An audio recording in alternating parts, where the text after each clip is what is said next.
यह समस्तीपुर शहर चारों तरफ नदियों से घिरा हुआ है। आप जिधर से चाहें उधर से निकासी करके नदी में गिरा सकते हैं। देखिए, मेरा ये मानना है कि समस्या का समाधान खोजने के लिए तकनीकी और सैद्धांतिक ज्ञान के साथ साथ प्रायोगिक और व्यवहारिक ज्ञान की भी ज़रूरत है। अगर हम उस जगह जाएंगे जहाँ समस्या है, वहाँ रह कर देखेंगे तो हमारे समझ में आएगा कि समस्या ये है, तो फिर समाधान भी हमको पता चलेगा कि जमुआरी चारों तरफ होने के कारण पानी के आउटलेट का वो हमेशा एक बेहतर विकल्प है, जहाँ हम छोटे नालों को बड़े नालों में और फिर एक कैनाल टाइप का बना के उससे उसको जोड़ सकते हैं। नागरिकों के सकारात्मक सहयोग के साथ साथ काफ़ी प्रशासनिक दृढ़ इच्छा शक्ति और उनके काफ़ी स्ट्रॉन्ग स्टेप्स की ज़रूरत है इसके लिए। बिना इसके ये संभव नहीं है। हालांकि जिला प्रशासन ने इस बीच में तात्कालिक समाधान के लिए बहुत मेहनत की है, नहीं तो जितनी बरसात हुई है इसमें लोगों की स्थिति और नारकीय हो गई होगी। तो मैं इसके लिए साधुवाद देता हूं जिला प्रशासन को कि उनके प्रयास से तात्कालिक समाधान निकालने की दिशा में निश्चित रूप से सफलता मिली है। मैं ये नहीं कहूँगा कि पूर्ण सफलता मिली है, लेकिन सफलता मिली है, इसको कोई इससे इनकार नहीं कर सकता है। समस्तीपुर से जल जमाव की समस्या कैसे दूर हो, इस मुहिम पर हमारी टीम काम कर रही है। इसके लिए लोगों से बात करके पूछती है उपाय क्या है जल जमाव की समस्या का। इसी कड़ी में आज हमारी टीम ने कुमार विपुल से बात किया। कुमार विपुल ग्रामीण विकास में कार्यक्रम पदाधिकारी के पद पर काम कर चुके हैं। उनकी क्या राय है आप भी जानें। नमस्कार, मैं हरेश्वर। समस्तीपुर विगत वर्ष से जल जमाव की गंभीर समस्या से जूझ रहा है और पिछले कई महीने से तो यहाँ का आम नागरिक नाड़ के स्थिति में रहने को मजबूर है। ऐसे में यह प्रश्न उठता है कि जल जमाव की समस्या का समाधान हो भी सकता है या नहीं। यह एक जटिल प्रश्न है जिला प्रशासन के लिए। इन्हीं सब बातों को लेकर हम समस्तीपुर शहर के उन लोगों से बात करते हैं जो इस प्रश्न का जवाब दे सकते हैं। उनके पास इस प्रश्न का जवाब है। तो हम चलते हैं कुछ गणमान्य लोगों से बात करने के लिए जिनके पास इसका समाधान है।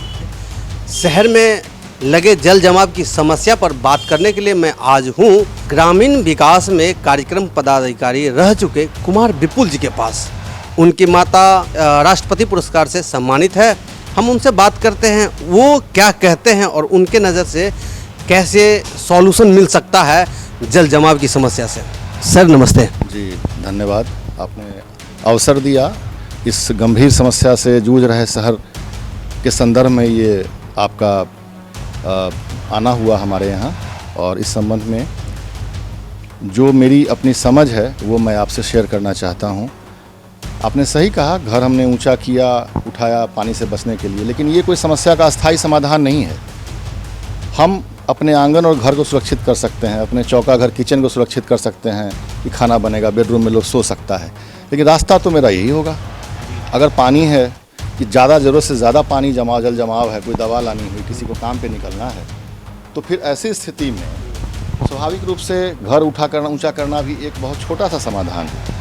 इससे कोई बहुत बड़ा हमारा सॉल्यूशन निकल जाए ऐसी बात नहीं है। इसलिए अस्थाई समाधान तो ये है कि हमारे जो रास्ते हैं, हमारा जो क्षेत्र है वो जल जमाव से मुक्त हो। हम घर को ऊंचा कर लेंगे, लेकिन हमारे आसपास अगर घर में पानी भरा है, तरह तरह के महामारी की आशंका उससे होती है, वाटर लेवल ख़राब होता है, पानी जमा होता है, सड़ता है, पानी अंदर जाता है, तो इन चीज़ों को बिल्कुल हम ओवरलुक नहीं कर सकते हैं। इसलिए बड़े दिशा की ओर, ज़्यादा अस्थायी समाधान की ओर सोचना ही होगा। इसका कोई विकल्प नहीं हो सकता है मेरी समझ से। मैं ग्रामीण विकास में कार्यरत रहा हूँ कार्यक्रम पदाधिकारी के रूप में। वहाँ इस तरह के मसलों के ही समाधान के लिए ग्रामीण क्षेत्र में कई तरह की योजनाएँ चलाई जाती हैं। सड़क निर्माण और पुल पुलिया निर्माण तो या बांध का निर्माण तो है, लेकिन जल निकासी भी उसमें एक अहम समस्या रही है, जिसके निदान के लिए वहाँ योजनाएं बनाई जाती रही। तो इस शहर के नागरिक होने के नाते भी अब तो ये नगर निगम भी बन चुका है और बहुत व्यापक क्षेत्र और कई लाख की आबादी इसके दायरे में आ रही है। तो इस संदर्भ में ये सोचना बड़ा अहमियत रखता है कि इतनी बड़ी आबादी को इस समस्या से मुक्त कैसे कराया जाए। और हम देख रहे हैं कि पर्यावरण की परिस्थितियाँ दिन पर दिन प्रतिकूल होती जा रही हैं। अभी ला नीना का प्रभाव झेल रहा था, वैश्विक प्रभाव ये क्षेत्र या पूरी दुनिया झेल रही थी, इसका असर हम लोगों के क्षेत्र पर भी था। और उसमें भी कुछ ऐसे विवादित आ रहे हैं, अब जो रिपोर्ट्स आ रही हैं उनमें ये कहा जा रहा है कि मानसून की समाप्ति के बाद भी ला नीना के फिर लौटने का चांसेज है, तो उसमें फिर पानी होगा। सर पहले ये बताइए, जो शहर में जल लगता ही क्यों है, ये पहले बताइए। ये पहले तो नहीं लगता था, जल जमाव की समस्या नहीं थी, अब क्यों होता है ये बताइए। क्योंकि शहर तो आपका रेलवे लाइन के उसी पार था ना, खासकर बाजार औजार था, वहाँ तो समस्या का निदान हो जाता था।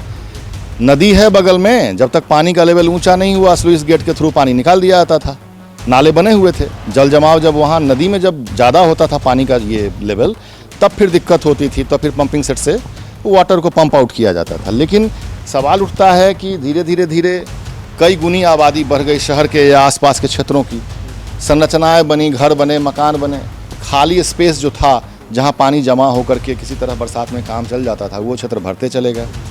और कई जो स्वाभाविक प्रवाह की जगहें थी, नेचुरल फ्लो जिसको आप कहते हैं, वहाँ कई सारे स्ट्रक्चर्स बन गए।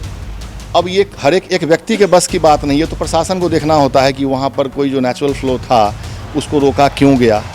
एक व्यक्ति तो इससे हर एक जगह पर अलग अलग घर में रहने वाले व्यक्ति आसपास वालों से उलझ नहीं सकते हैं, क्योंकि ये लॉ एंड ऑर्डर का प्रॉब्लम हो जाएगा। तो इससे जूझना प्रशासन का ही काम है, और चिन्हित करना कि निकासी कहाँ उचित तरीके से हो, अगर वो ब्लॉक किया हुआ है उसको हटाया जाए, या ये तमाम बातें हैं, तो ये सब शॉर्ट टर्म प्लान का पार्ट नहीं हो सकती। इसके लिए हमें बिल्कुल लॉन्ग टर्म प्लान के बारे में सोचना होगा। एक सबसे अच्छी बात ये है इस दिशा में, सकारात्मक बात ये है कि हमारे शहर के बिल्कुल दक्षिणी, पश्चिमी और पूर्वी तो मैं उतना नहीं कहूँगा, लेकिन पश्चिमी और दक्षिणी सिरे पे जमुआरी नदी, जिसका कि अपना कोई नेचुरल फ्लो नहीं है, बूढ़ी गंडक के स्लुइस गेट से एक्स्ट्रा पानी निकालने के लिए वो बनाया गया था अंग्रेज़ों के समय ही, तो वो एक बहुत ही अच्छा विकल्प है, और सौभाग्य से ये विकल्प उपलब्ध है। उसका उपयोग हम लोग पूरे शहर के जल निकासी में कर सकते हैं। आजकल तो सैटेलाइट से, उपग्रह से, सेंसर से, सेंसिंग से यह पता लग जाता है कि कौन सी जगह कितनी ऊंची है और कौन सी जगह कितनी नीची है, क्योंकि पंप से पानी निकाल करके हम तात्कालिक समाधान तो कर सकते हैं। अभी वही चल रहा है। हाँ, अभी वही चल रहा है, क्योंकि चल रहा है, उससे लोगों की जान किस तरह बची है, लोग आ जा पा रहे हैं। लेकिन ये अस्थायी समाधान नहीं हो सकता, ये आप भी समझ रहे हैं कि दिन रात पंप 24 घंटा चलाना, वो 2-4 महीने या 5 महीने ही, ये इतना आसान काम नहीं है। नेचुरली बारिश होने पर भर जाता है। फिर परमानेंट सॉल्यूशन की दिशा में अगर सोचना है तो सॉल्यूशन क्या है ये बताइए। परमानेंट सॉल्यूशन आपका जमुआरी ही है। जमुआरी नदी में जिन जगहों पे डाउन साइड है लैंड का, उसको चिन्हित करके वहाँ से निकटवर्ती क्षेत्र से जोड़ के नाला को जमुआरी में निकाल देना। कैसे होगा ये बताइए। आपके शहरी क्षेत्र में जितने नाले हैं, इन सब का सर्वे कराना होगा। खासकर इसलिए सर्वे कराना होगा कि नेचुरल ढाल किस ओर है पानी का, और इन स्रोतों को एक बड़े नाले में जोड़ के उस नाले को गिरा देना है आपको जमुआरी में। वर्षा के पानी से प्रदूषण नहीं होता। मैं एक बात और स्पष्ट कर दूं कि वर्षा का पानी स्वाभाविक रूप से नदियों में जा सकता है, और जो हमारा ड्रेनेज का पानी है जो घरों से निकलता है घरेलू उपयोग से, उसके लिए लॉन्ग टर्म प्लानिंग में फिर हमको पॉल्यूशन को हटाने के लिए वहाँ प्लांट्स लगाने होंगे। नदी में पानी जो जाए वो प्रदूषित पानी नहीं जाए, लेकिन बरसात के पानी को सीधे डाला जा सकता है, उसमें कोई समस्या नहीं है। तो इन चीज़ों को हम इसलिए आपसे हम डिस्कस कर रहे हैं कि थोड़ी बहुत जो इनकी समझ है मेरी, जहाँ तक मैंने जाना है, मैं चाहता हूँ बल्कि कि आपने मौका दिया है तो मैं इन चीज़ों को शेयर करूँ। और एक चीज़ मैं आपसे स्पष्ट कह दूँ कि नागरिकों के साथ साथ, नागरिकों के सकारात्मक सहयोग के साथ साथ काफ़ी प्रशासनिक दृढ़ इच्छा शक्ति और उनके काफ़ी स्ट्रॉन्ग स्टेप्स की ज़रूरत है इसके लिए। बिना इसके ये संभव नहीं है, क्योंकि इतनी बड़ी आबादी हो गई, घर द्वार, रास्ते, नाला सब देख रहे हैं आपकी, बस ऐसे ही बेतरतीब बना हुआ है चारों तरफ। तो उनको सिस्टमेटाइज करने के लिए थोड़ा सा कड़े कदम उठाने पड़ सकते हैं प्रशासन को। जैसे कड़ा कदम क्या हो सकता है? हमारे पास नगर विकास विभाग उपलब्ध है अलग से, और काफ़ी कर्मठ पदाधिकारियों की वहाँ पदस्थापना की जाती है। तो उनको इनिशिएटिव लेना होगा। स्थानीय तौर पर हमारा प्रशासन वहाँ तक इस बात को, इस समस्या को बिल्कुल उस रूप में पहुँचाए, और उसके लिए सॉल्यूशन उनको निकालना होगा। डिटेल लार्ज स्केल पे सर्वे करा करके, जो प्रशिक्षित इसके लिए जो टीम है, जो टेक्निकल टीम है, वो सर्वे करके इसका परमानेंट सॉल्यूशन निकाल सकती है। मैं फिर रिपीट करता हूँ कि जमुआरी चारों तरफ होने के कारण पानी के आउटलेट का वो हमेशा एक बेहतर विकल्प है, जहाँ हम छोटे नालों को बड़े नालों में और फिर एक कैनाल टाइप का बना के उससे उसको जोड़ सकते हैं। जिला प्रशासन को सही मार्गदर्शक हमको लगता है नहीं मिल पा रहा, जिस कारण इस समस्या का समाधान नहीं हो पा रहा है। देखिए, मेरा ये मानना है कि समस्या का समाधान खोजने के लिए तकनीकी और सैद्धांतिक ज्ञान के साथ साथ प्रायोगिक और व्यवहारिक ज्ञान की भी ज़रूरत है। अगर हम उस जगह जाएंगे जहाँ समस्या है, वहाँ रह कर देखेंगे तो हमारे समझ में आएगा कि समस्या ये है, तो फिर समाधान भी हमको पता चलेगा। तो ये तो थोड़ा करना होगा, वहाँ रहना होगा, जाना होगा। हालांकि जिला प्रशासन ने इस बीच में तात्कालिक समाधान के लिए बहुत मेहनत की है, नहीं तो जितनी बरसात हुई है उसमें लोगों की स्थिति और नारकीय हो गई होती। तो मैं इसके लिए साधुवाद देता हूँ जिला प्रशासन को कि उनके प्रयास से तात्कालिक समाधान निकालने की दिशा में निश्चित रूप से सफलता मिली है। मैं ये नहीं कहूँगा कि पूर्ण सफलता मिली है, लेकिन सफलता मिली है, इसको कोई इससे इनकार नहीं कर सकता है। लेकिन मैं फिर से कह रहा हूँ कि हमें लॉन्ग टर्म सॉल्यूशन चाहिए, अस्थायी समाधान चाहिए। अस्थायी समाधान इसका उपलब्ध है। ज़रूरत सिर्फ इस बात की है कि लार्ज स्केल पे सर्वे करा करके उसका रूट निकाला जाए। नियरेस्ट जहाँ पर जमुआड़ी का पड़ता है उस क्षेत्र में उधर निकाल दीजिए। ज़रूरत हो तो 2 कैनाल, 4 कैनाल, 5 कैनाल आप बना सकते हैं, क्योंकि शहर सिकुड़ेगा नहीं और फैलेगा, ये ध्यान रखिएगा। भविष्य में नगर निगम बन चुका है, समस्या बढ़ेगी, घर ज़्यादा बनेंगे, मॉल्स और मार्केट ज़्यादा बनेंगे, पानी का जो नेचुरल जमाव का क्षेत्र है वो घटेगा। तो अगर ये समाधान जितना जल्दी खोज लिया जाए, हम लोग इसको जितना जल्दी कर लें उतना बेहतर होगा। क्योंकि जब बहुत सारा स्ट्रक्चर और बन जाता है ना, तो फिर उसको तोड़ना और फिर उधर से ये करना, ये बड़ा टफ काम है, बहुत मुश्किल काम है। तो I think this is the right time to make an attempt. सबसे अच्छा समय है ये, एफर्ट्स अभी सबसे अच्छे किए जा सकते हैं। नहीं, अभी तो बारिश का मौसम है, तो अभी कैसे हो सकता है? अभी कहने का मेरा मतलब है कि वर्षा खत्म होने के जस्ट बाद। अब तो 2 महीना लगेगा ना? हाँ बिल्कुल, तो उसके खत्म होने का इंतजार मत कीजिए, तो प्लान बनाइए ना, थ्योरी कीजिए। आपसे यदि प्लान पूछा जाए हाँ, तो आप क्या देते हैं? क्या कौन सा ग्राफ देते हैं आप, ये बताओ। आपसे यदि प्लान पूछा इसमें जाए, सबसे महत्वपूर्ण बात ये होगी कि आप ऊंचाई का ज्ञान कीजिए कि कौन सा क्षेत्र कितना ऊंचा है, कितना कौन सा नीचे है। उसी के आधार पर ही आप निकाल सकते हैं। इस चीज़ का पूरा आपको पहले टेक्निकल नॉलेज होना चाहिए, तभी आप कम खर्च में नियरेस्ट प्लेस में और सक्सेसफुल ड्रेनेज आप बना सकते हैं। और हमारे देश में एजेंसियां उपलब्ध हैं। अब इसके बारे में आपको मैं नहीं बता पाऊंगा कि यहाँ के लिए कौन सी एजेंसी बेहतर होगी, फिर प्रशासन यहाँ का देख सकता है कि सबसे विकल्प कौन है। और चर्चा में भी ऐसी बातें आई हैं कि लोग प्रयास कर रहे हैं कि कोई ऐसी टेक्निकल एजेंसी सर्वे करने की बात, अब डिटेल हमको नहीं पता है, लेकिन समाधान वही है कि वो प्रॉपर वे में सर्वे करे और उसके बाद इसको फुल प्रूफ प्लान बना करके इसको इम्प्लीमेंट करे पूरी लॉ इच्छा शक्ति के साथ। हमसे बात करने के लिए आप बहुत बहुत धन्यवाद आपको मौका देने के लिए, धन्यवाद। अभी हम बात कर रहे थे कुमार विपुल से, उन्होंने अपनी राय दिया जल जमाव की समस्या से कैसे निजात मिल जाए समस्तीपुर की जनता को। जिला प्रशासन को इस ओर ध्यान आकृष्ट जरूर करवाना चाहूँगा कि हमारे इस प्रोग्राम को देखें और उनको लगे जो मशवरा अच्छा तो ऐसे लोगों को बुला कर के बैठा करके और बात करें। जल जमाव की समस्या पे आज हम बात करेंगे राजकीय पुरस्कार और राष्ट्रपति पुरस्कार से सम्मानित श्रीमती ज्योति गुप्ता जी से। मैडम नमस्ते। नमस्ते। कैसे? हाँ बिल्कुल ठीक। स्कूल से जुदा होने के बाद कैसा लग रहा है, क्या कर रही हैं? हाँ कुछ कर रहे हैं सामाजिक काम और घर में पूरी तरह से अपना हम समय दे रहे हैं बस।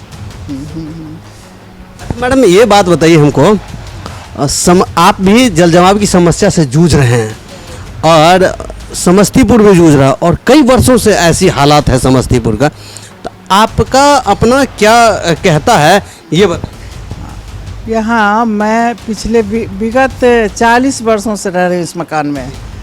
38 वर्षों तक कोई समस्या नहीं हुई। 38 वर्षों तक कोई भी समस्या नहीं हुई, जल जमाव नहीं होता था? बिल्कुल नहीं, पता ही नहीं चला कि कहाँ मतलब पानी निकल जाता था। अच्छा। उसके बाद जब से नाला बना यह समस्या तब से शुरू हुई है। अच्छा, मैं सच को हाँ, नाला बनने के बाद यह समस्या शुरू हुई है। जब नाला ओवरफ्लो होता है, समय पर सफाई नहीं होती है, तो वो पानी सड़क पर आ जाता है। मैडम नाला बनने से तो और निजात मिल जाना चाहिए। नाले की सफाई होगी तब तो। नाला तो यहाँ कचरादान बना हुआ है। नहीं, नगर पालिका के कर्मचारी कभी ध्यान नहीं देते हैं और न तो नगर पंचायत जो ग्राम पंचायत मूसापुर के अंदर ये है उसमें कभी जो उसके पदाधिकारी हैं, हाँ अब नहीं है, अब नगर निगम बनने के बाद वो ख़त्म हो गया, पोस्ट ख़त्म हो गया, लेकिन उसके पहले भी लोगों ने ध्यान नहीं दिया। ये ग्राम पंचायत मूसापुर क्षेत्र में पड़ता है, तो यहाँ भी बहुत बार कहा गया, मुखिया को बुला के हम लोगों से जहाँ तक हो सका बुला के आग्रह किया, एमएलए साहब को आग्रह किया, और उससे ज़्यादा हम लोग नहीं कुछ कर सकते हैं। आपकी बात तो प्रमुखता से लोगों को मानना चाहिए। माने ना माने, हमारी जो बात है, हमारी जो समस्या है वो हम आपके सामने रखते हैं। पिछले 2 वर्षों से पिछले वर्ष तो हमारे घर में 2 फीट पानी था, बहुत कष्ट में हम लोग का 3 महीना बीता था। उसके बाद उससे निजात पाने के लिए हम लोग अपने स्तर से मकान को थोड़ा ऊंचा किया, लेकिन सड़क की वही हालत है, बल्कि बद से बदतर हालत है सड़क की। प्रशासनिक व्यवस्था के विषय में क्या कहना है, आपका राय क्या है? प्रशासनिक व्यवस्था के संबंध में हम कुछ नहीं कहेंगे, हमारी कोई राय नहीं। हमारी यह राय है कि ये जो कठिनाइयाँ हैं जल जमाव की, जिससे हम आप सभी लोग जूझ रहे हैं, आप भी मेरे यहाँ नहीं आना चाह रहे थे कई दिनों से, क्योंकि पानी लगा हुआ था। हैं, दूध वाला दूध देने से मना करता है, सब्जी वाला सब्जी देने से मना करता है, मार्केट से सामान नहीं ले आ पाते, मतलब जीवन बिल्कुल अजीब सा हो गया है पानी की वजह से। तो प्रशासन से हमारा रिक्वेस्ट है कि इस पर ध्यान दे। एक तिरहुत एकेडमी रोड है जो कि मेन रोड है, उस पर 12 महीने पानी लगा रहता है, उसको दृष्टि में लावें और उस समस्या से निजात दिलाने की कोशिश करें, क्योंकि वह मेन रोड है, गाड़ी सवारी लोग मतलब बहुसंख्यक उस पर चलते हैं।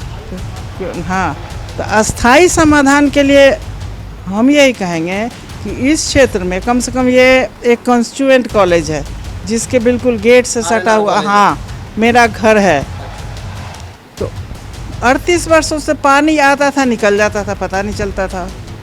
अब क्या मेरे हिसाब से अब ऐसा है कि उस जहाँ पानी का निकास है वहाँ कुछ बाधा उत्पन्न हो गई है, ये तो प्रशासन देखेगा, ये तो हम लोग नहीं कर सकते हैं कि कहाँ बाधा है, कहाँ नाली पर लोगों ने घर बना लिया, नाली को घेर दिया, जिससे पहले जो पानी जाता था वो पानी अब नहीं जा पाता है, इसके वजह से यहाँ जल जमा हुआ है।